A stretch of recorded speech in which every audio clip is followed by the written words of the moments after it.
lovers! Ever heard of biltong? It's a South African treasure you need to try. So, what is biltong? Imagine taking the best beef, seasoning it with rich spices, and air-drying it to perfection. That's biltong. It's like beef jerky, but oh, so much more. Picture this. You're in the heart of South Africa. The sun is setting and you're about to enjoy a game drive. What's in your hand? A piece of biltong. It's savory, a little tangy, and packed with flavor. Perfect for snacking or adding a twist to your meals.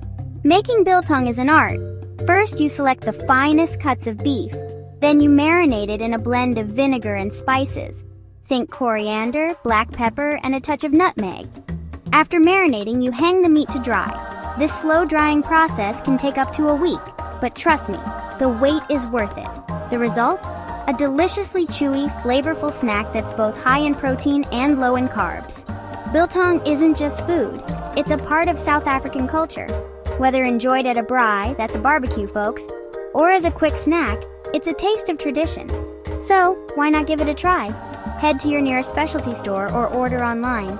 And if you're feeling adventurous, why not make it yourself? It's easier than you think. Remember to hit subscribe, like, share, and leave a comment. Let's connect through food. See you next time. It's me, Mimi, happy cooking.